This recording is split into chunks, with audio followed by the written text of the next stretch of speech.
Dictation शुरू होगा 5 second बाद।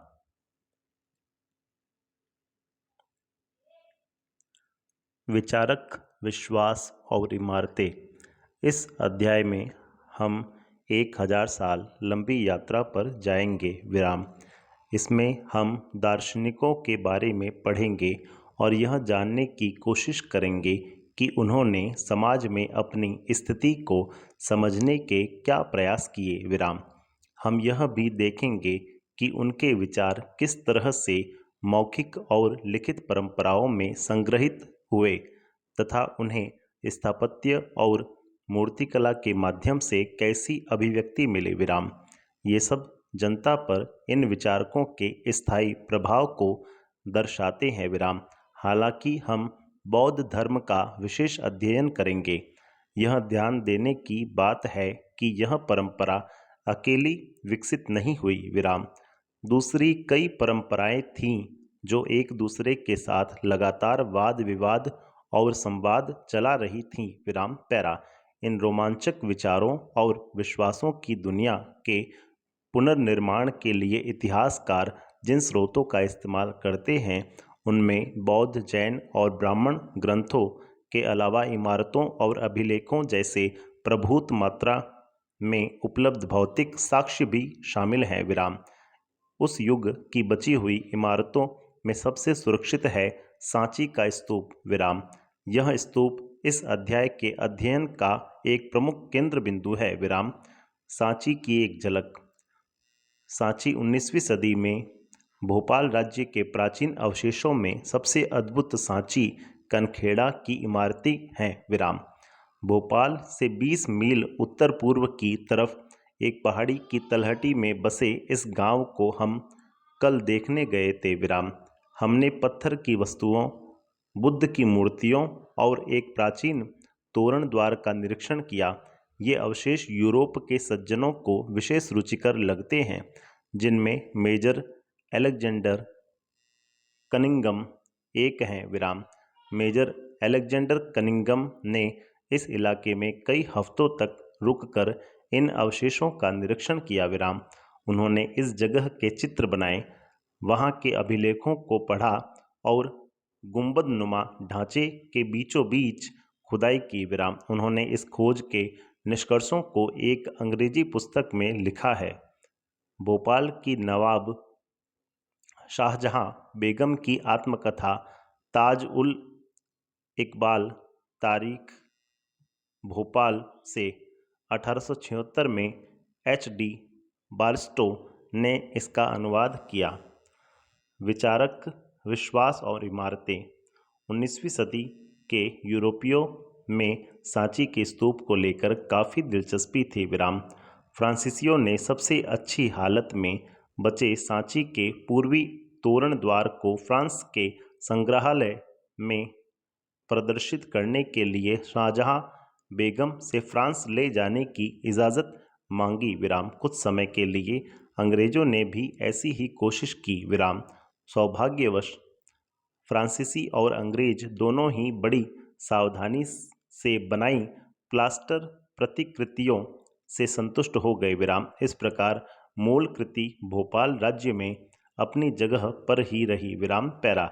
भोपाल के शासकों शाहजहां बेगम और उनकी उत्तराधिकारी सुल्तान जहां बेगम ने इस प्राचीन स्थल के रखरखाव के लिए धन का अनुदान दिया विराम। आश्चर्य नहीं कि जॉन मार्शल ने सांची पर लिखे अपने महत्वपूर्ण ग्रंथों को सुल्तान जहां को समर्पित किया विराम। सुल्तान जहां बेगम ने वहां पर एक संग्रहालय और अतिथिशाला बनाने के लिए अनुदान दिया विराम। वहां रहते हुए ही जॉन मार्शल ने उपयुक्त पुस्तकें लिखीं विराम। इस पुस्तक के विभिन्न खंडों के प्रकाशन में भी सुल्तान जहां बेगम ने अनुदान दिया विराम। इसलिए यदि यह स्तूप समूह बना रहा है तो इसके पीछे कुछ विवेकपूर्ण निर्णयों की बड़ी भूमिका है विराम। शायद हम इस मामले में भी भाग्यशाली रहे हैं कि इस स्तूप पर किसी रेल ठेकेदार या निर्माता की नज़र नहीं पड़ी विराम। यह उन लोगों से भी बचा रहा जो ऐसी चीज़ों को यूरोप के संग्रहालयों में ले जाना चाहते थे विराम। बौद्ध धर्म के इस महत्वपूर्ण केंद्र की खोज से आरंभिक बौद्ध धर्म के बारे में हमारी समझ में महत्वपूर्ण बदलाव आए विराम। आज यह जगह भारतीय पुरातात्विक सर्वेक्षण के सफल मरम्मत और संरक्षण का जीता जागता उदाहरण है विराम। यदि आप दिल्ली से भोपाल की रेल यात्रा करेंगे तो आप एक पहाड़ी के ऊपर एक मुकुट जैसे इस खूबसूरत स्तूप को देखेंगे विराम। यदि आप गार्ड को सूचित करेंगे तो वह सांची के छोटे से स्टेशन पर 2 मिनट के लिए गाड़ी को रोक देंगे। बस इतना समय कि आप गाड़ी से उतर जाएं विराम। पहाड़ी पर चढ़ते हुए आप पूरे स्तूप समूह को देख सकते हैं।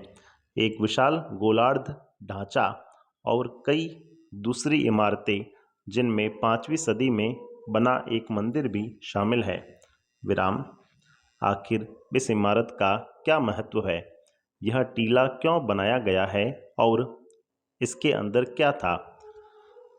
इसके चारों ओर पत्थर की रेलिंग क्यों बनाई गई?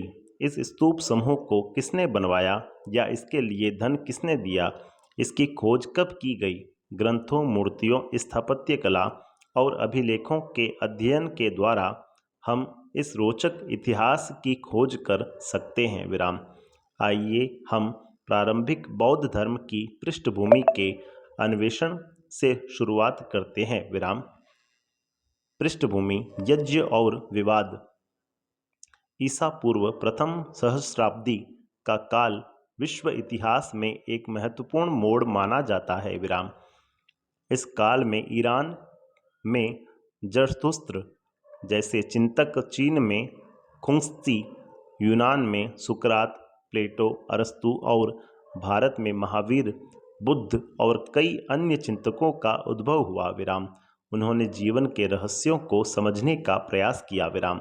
साथ साथ वे इंसानों और विश्व व्यवस्था के बीच रिश्ते को समझने की कोशिश कर रहे थे विराम।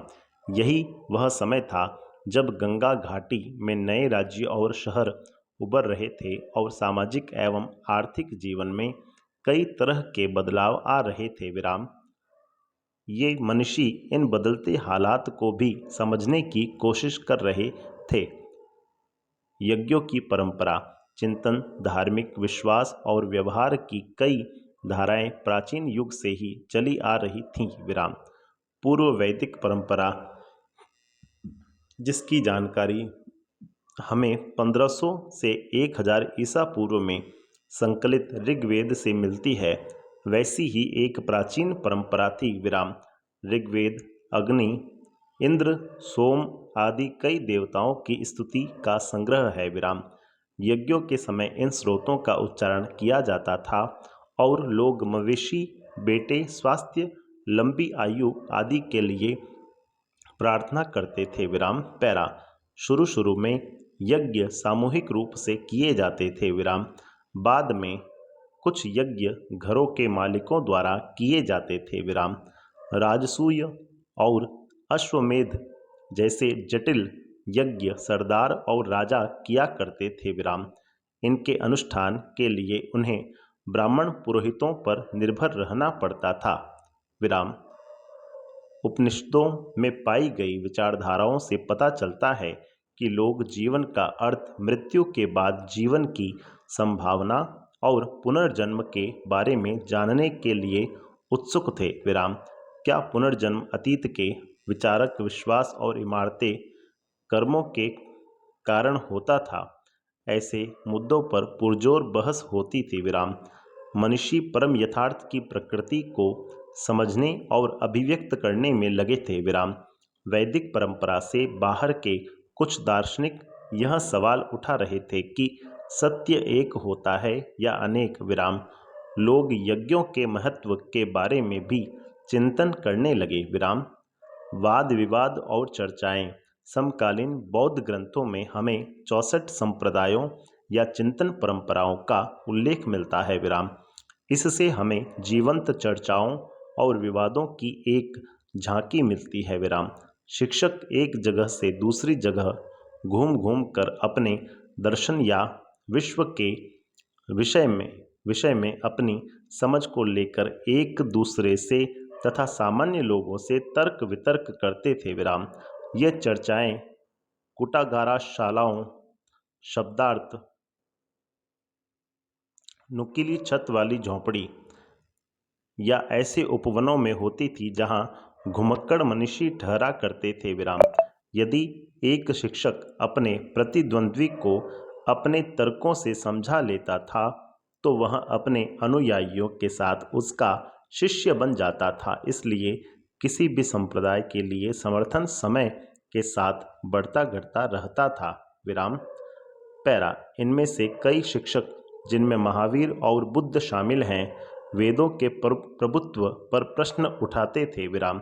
उन्होंने यह भी माना कि जीवन के दुखों से मुक्ति का प्रयास हर व्यक्ति स्वयं कर सकता था। संपूर्ण विराम।